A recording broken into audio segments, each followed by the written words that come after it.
Hey, Tony Gadsden's popping in here for a little quick talk with you. Now, I don't know how quick it's going to be. Let me see. I ain't got the coach right now. Let me see what time it is. Now, I get to see stuff going on in life and being hands-on, being in the trenches. And this is a message that I really want to send to women specifically. And really don't care how a grown boy feel about it. And if a man healthy and you watching this, you can invert this. But this is specifically to women because I have female family members going through situations. And this one thing I want to remind you of is stop praising boyfriends. Stop giving boyfriends the benefits of a husband.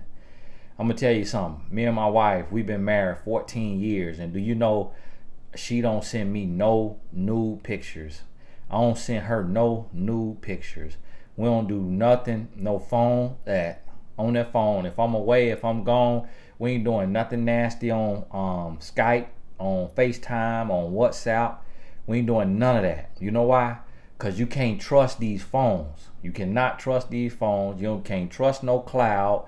You can't trust these because they make you think your phone's secure until you watch a court case and they done subpoenaed the person text messages and they reading all the people text messages, could see everywhere they call, could see everywhere they phone was pinging off poles. It ain't no security. And the thing about it is, y'all get in these relationships and you in here cooking in your thong, you in there twerking at the stove, about to burn yourself. He taking all kind of pictures of you. He got all kind of pictures. Then what happened? Y'all break up. Now when y'all break up, all of them nude pictures become blackmail. All of them pictures, now your pictures getting leaked online. Now they all out there. When something go down and you ready to stand your ground, he got so much ammo against you because you gave a boyfriend the benefits of a husband. And I'm telling you, I'm happily married. And me and my wife, we don't fool around. You know what? Because when we seen that, like it was celebrity people, that pictures was leaking online because they had the cloud, that iPhone, the cloud. When we saw that, we said, no sir, Bob. If my eyes can't see it in person, I ain't finna do nothing on no phone. I don't care how bad I'm missing you, none of that. And so this is what I'm here to tell you. You got to separate. And this the other thing. When you dating somebody, do not isolate yourself. Do not isolate yourself. You get with this old musty, stinking man that you know is no good, and you isolate yourself. You talking bad about your mama. You talking bad about your daddy. You talking bad about your brother. You talking bad about your sister. You talking bad about your best friend. And you dump everything into this man. And you know this man is flawed. You know this man is not no all the way good man. You know he hanging on by a thread trying to fake like he a good man. And you isolate yourself. You on Gilligan's Island. And then what that shows that man is that you have no protection. You have no representation. So that when he ready to blackmail you, when he ready to control you, when he ready to strangle you, that you have nobody to hear your screams because you have isolated yourself from your friends and your family. This is another lesson. If somebody you love, before you meet this man, if somebody you love does not approve of this man in the relationship, point blank period, in the relationship. Because when you are desperate for love, you might not call yourself desperate for love, but when you are desperate for love, you cannot see straight. You're around here cross-eyed and can't see straight. And you cannot tell that this person is not good for you because they check a few boxes and they make you feel good in a few areas. That's all you could sense. That's all you could see. That's all you could feel. And you ignore everything else. But when somebody on the outside looking in who loves you, they could look at this person without any other bias and just tell if this is a good person or not. So when your sibling tells you, that's not the one. When your mama who not on drugs, your daddy, even if your mama is on drugs, when somebody who love you tell you this person is not the person for you in the relationship, when somebody who love you, that you have a healthy relationship with. Now on the flip side of that, is some of y'all, oh nah, you shouldn't do that because it's a lot of moms that tell their son the woman ain't no good. Guess what? If the mama telling the son that you not good for her son, then you shouldn't want to be with him anyways. Because if his family don't approve of you, that's the wrong family to be trying to marry into. Pack your stuff, go on about your business. Go somewhere where you are wanted, to where it make a fit for you. You hear me? So you gonna have family member that's gonna be jealous, that's gonna be controlling, that's gonna be territorial and all of that. But when you know that's not the case, when you pass that point and they still trying to tell you this ain't the one, this ain't the one, this ain't the one, listen. And I'm gonna tell you, some desperate, it's desperation that kick in. Some single parents so ready for love, you don't want to listen when I tell you, do not have somebody around your children until you know that you know.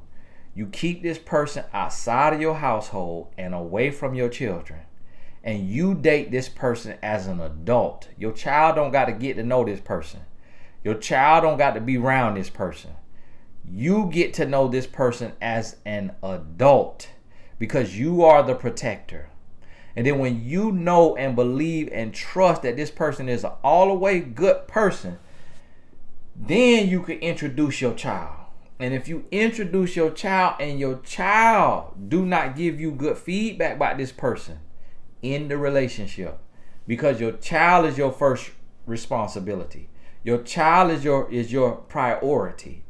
And if your child is of age and don't give you no good feel about this person, leave the relationship. Let it go. And go on to the next person. Because guess what? Children looking for a stepdaddy or a stepmama. They ready for it. And if it's the right person, they gonna be so happy and so ready to love this person. And your children love you, and your children want to see you happy. So if you find the right person, they happy and ready for you to be happy and ready for you to move on. Now, if you raising Dennis the Menace, then you don't need to be dating anyways. But listen to me. You got to use common sense. Stop listening to your desperation. Stop giving in to your desperation. Stop doing crazy stuff just because you want somebody. Listen to me now. I'm watching this happen right now before my very eyes, how these things is playing out. How this stuff is playing out. And I'm telling you, you keep your guards up. Keep your guards up. Ain't nothing wrong with having guards up. Keep your guards up until a person show and prove that he or she can be trusted. And that's going to take 9 to 12 months of consistent dating. And then you'll get a sense of peace, and you could slightly lower that guard. Slightly. You ain't just all open for the knockout. No, you just slightly peeking. Okay. Okay. Another 6 months. Okay, slightly. Okay, another 6 months. Okay, slightly. Okay, another 6 months. Slightly. You see what I'm saying?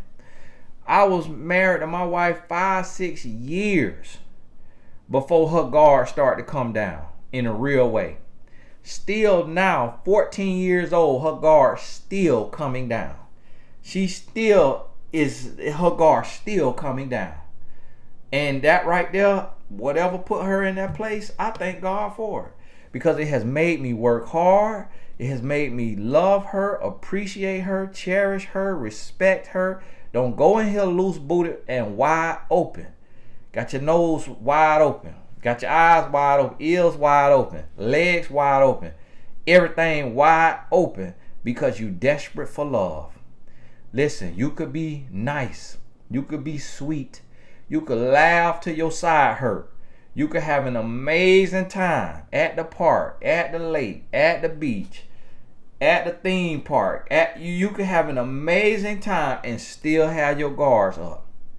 Meaning that you're not giving away money, you're not giving away your body, you're not trying to be all super sexy, you ain't letting no nasty pictures go out, you ain't doing nothing nasty across this here internet, across this here phone line. You have a sanctity and a sacred safe space that is saved for your spouse, not no common law. I'm talking about your marriage. That's saved for that. And outside of that, ain't none of that going down. Listen to what I'm telling you now. Listen to what I'm telling you. You don't want to listen. Right now, if somebody listening, you in a relationship and you sending nudes, and that relationship could be done next week, and now your nude just everywhere. Everywhere. It's blackmail. Nope. If you want somebody to see your body, they can see it with their eyes. They don't need no camera. They don't need no kind of camera. You got to protect yourself. Not just in the here and now, but you got to think about the future, who you dealing with. And so, see, look, I trust my wife trusts me, but what we thinking about? Think about the world around us. What happened if I lose my phone? And I got all this here nastiness of my wife in my phone. I lose my phone. Somebody get it in my phone. You see what I'm saying? It's bigger than just the little raggedy relationship you in. Because this is what you have to understand. Love ain't all it cracked up to be now. Love ain't all that. I know everybody want all this here hope. Listen, love is work. Love is work now. A relationship is work. Love is pure and it feel good, but your humanness gonna always get in the way. And you got to be working every day. So you fantasize about a relationship. So you doing everything you fantasize and fetishize about. You falling in love with the idea of love, but not the reality of love. And you got to protect your sanctity, your sacredness, your righteous mind when you getting to know someone and you're dating. When you get married and you have consistency in that marriage, you have longevity in that marriage, you have time together, you got trust, you got communication, you got loyalty, you got honesty. That's when you can start to relax a little bit. You hear me? Listen to me now.